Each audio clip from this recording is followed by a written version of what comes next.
So what we're raffling off is my woman-produced collection, actually, two videos, 2 slideshows, and so I call this one Erotic Diaries. The main event in this is really something that came out in 1993, and it's called Real Women, Real Fantasies.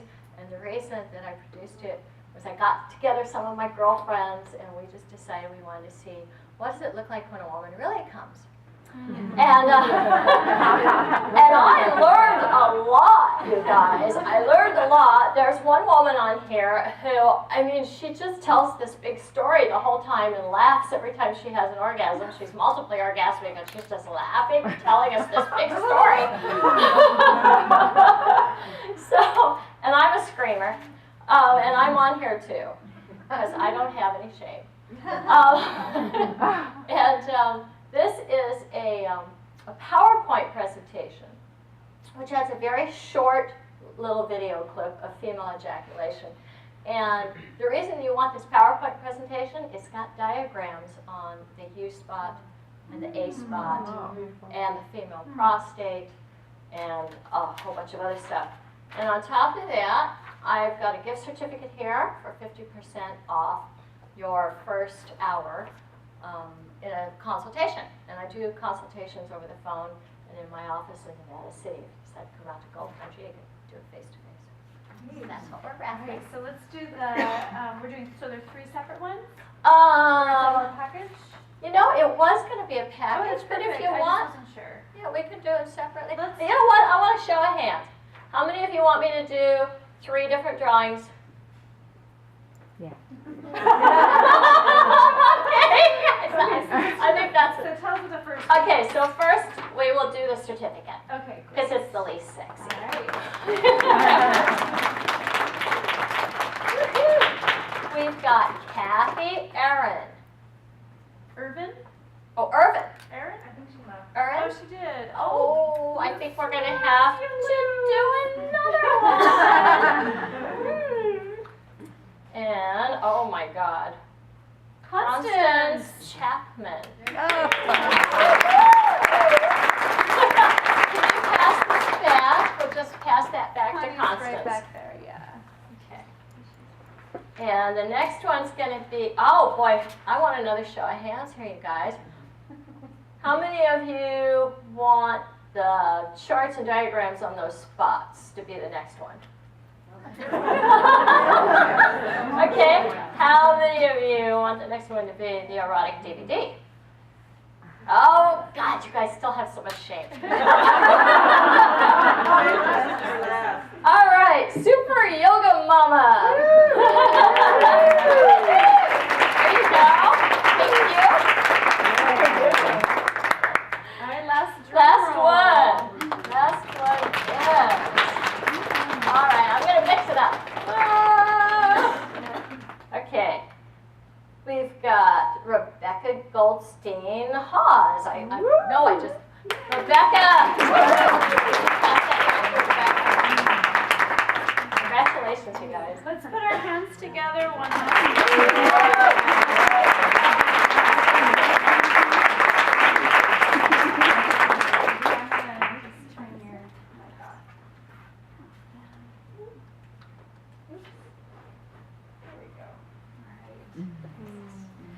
All right, ladies. Oh, I forgot my clipboard. I have to do you justice, Virgie.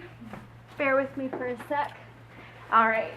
So I'm so excited to have this woman on the stage. I just love the work that you're up to and just the way that she reached out to me and was just like, I'm going to come and talk about this. And I was like, okay, perfect timing.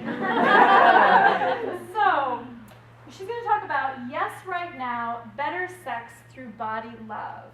Virgie Tovar has a master's in human sexuality. She's a body image expert and editor of Hot and Heavy, Fierce Fat Girls on Life, Love, and Fashion. Ooh. Let's put our hands together.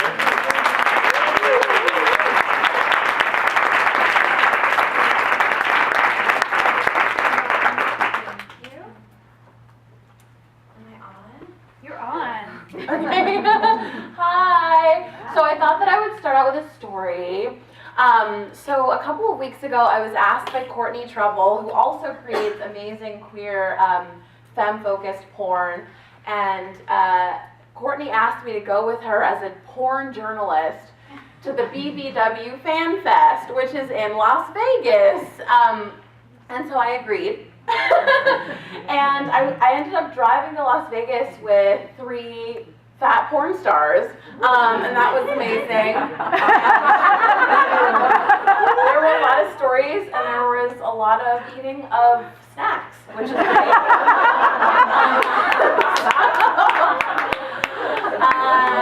So we get to Las Vegas, and I'm thinking, I'm here as a porn journalist. I am taking my job seriously.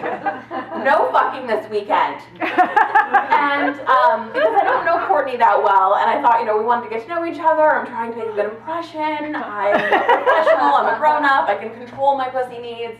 And so, but what ends up happening as part of my porn journalism gig is that I have to sit at the table to help promote their new film, which is called Lesbian Curves. Woo! Hard Femme. And so I end up watching porn for like 8 hours a day. and walking around women, I'm walking around all over this, walking around women who are wearing lingerie, they're plus size women, like their confidence is beautiful, their bodies are beautiful, and I'm just turned on like the whole time. So I have been buffeting the advances of some of the man fans. And in fact, there was a red carpet event, and there were these 2 Swedish guys. The Swedish guys are coming up again in a second, but the Swedish guys, they do the whole BBW circuit. So they do like BBW Bash, they do BBW Fan Fest, they do BBW like all kinds of retreats and things. So they're like the BBW guys. And they're like, have you met the Swedish guys? I'm like, no. And they're like, well, one's nerdy and one's slutty. I'm like, okay, like you'll totally know who I'm talking about. So they come up. And I'm wearing this amazing, like, leopard rhinestone necklace, and the slutty one tries to touch it. I'm like, no touching. And so I've been buffeting, like, the advances of some sexy men's all weekend, but then the pool party comes, and I'm wearing my fatkini. Does anyone know what a fatkini is? No. No, you know. So fatkinis are kind of fatkini is a neologism. It's essentially, it's a fat girl bikini. So it tends to have a vintage high waist with like a halter top. So I'm wearing my fatkini, and I'm thinking, I'm scoping the security guard who's really hot, and the 2 Swedish guys, and essentially the mathematics just win. I'm like, the security guard's hotter than them, but there's 2 of them, and 1 of them.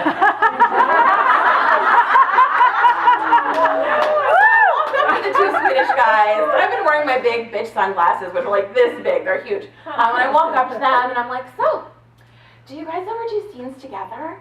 And they were like, no. And then I was like, well, what do you think about doing a scene together with me? And they're like, yeah. And so there's a bunch of things that happen. They end up getting me some vibrator batteries. It's a great night. I share this story because it's fun, but also because a few years ago I never would have had the confidence to ask for what I wanted sexually. And I would have been too self-conscious to even tap into that desire at all. So I think a number of the other speakers have spoken at length about this, but essentially I feel like when you come into this world as a girl child, as a woman, we're taught to feel sexual shame, and we're also taught that our bodies are forever inadequate. And I think that the work that I do, I'll tell you about how I got into the work that I do. Oh, this chair just wants to touch my butt. Stop. One of the things that I learned in starting to do the work that I did was that, especially, and this was true for me, and this is true for many, many women, regardless of your size, that we're taught to live in this future, in this future self. And a lot of times that has to do with body size and weight. We're supposed to live, 20 pounds from now, we'll wear a bikini. 50 pounds from now, we'll find our soulmate. Whatever, 15, 50, 100, whatever your weight loss goal is, we live in this future-centric thinking that actually impairs our ability to feel sexual pleasure and impairs our ability to even understand what our sexual landscape looks like inside. And this process, there are many words for this process. I use the word disembodiment, which is essentially you're in your body, but you have this belief system that there's another person in there who's just dying to get out. I think that imagery freaks me out. I used to believe in like, I remember as a child, I used to draw pictures in my journal of this little skinny person who lived inside of me. So I've always been a fat girl. She was in a jar, which I guess was representative of my body. And she was crying, like there were little like dramatic tears coming down. Yeah, it was cute. And she was trying to get out, and I really believed that imagery. And I think a lot of women, I don't know if I hadn't met a lot of women on the way, I think that I would still think that way. And so I think what's exciting about this event is essentially the way that community becomes this transformative thing. So I was taught that, essentially I remember being absolutely sure and being taught that no man would ever want me because I was fat. And that not only would I not be able to find a relationship, but I would not ever be sexually desirable.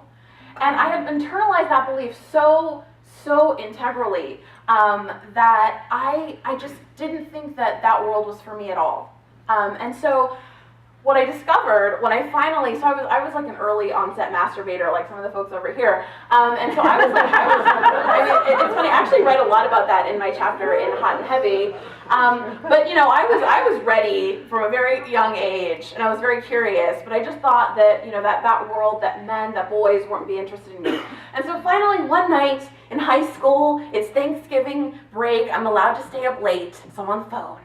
And I see, actually I'm not even on the phone yet, hold on. So I'm watching television, and then a telepersonals ad. Does anybody remember telepersonals? Telepersonals ad pops up, and I'm like, oh my God.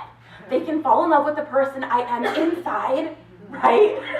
And then I can convince them through trickery to meet me and maybe have sex with me after I've proven that I'm amazingly beautiful inside. And so this is how I end up sleeping with and meeting men. Now, what ends up happening when I meet men is that everything that they show me is against everything that I've been taught. They want me to do all of these things, and I'm like, wait a minute, but I thought that's not what guys wanted to do with 200-pound ladies. He wants me to sit on his face.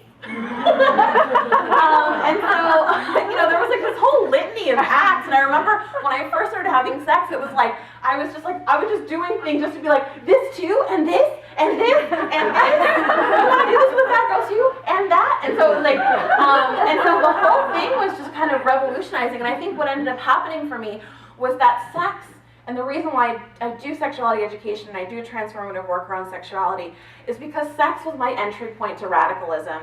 Sex was the point when I reached those moments with these partners who saw me as beautiful, who told me that I was beautiful, who made me come, who did all the things that I never thought that men wanted to do with my body.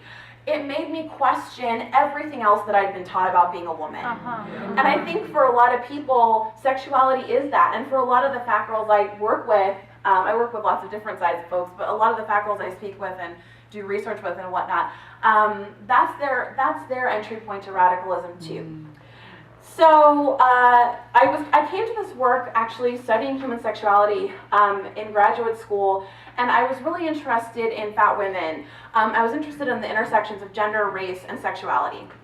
And as part of the research, I actually ended up getting invited to this conference called No Lose, which is a fat girl conference, or a fat folks conference in Oakland. And I remember walking into the conference space, there's a pool in the middle of the conference space, and there were fat girls all around wearing huge sunglasses, bikinis, and then they had like cute boys with parasols that were holding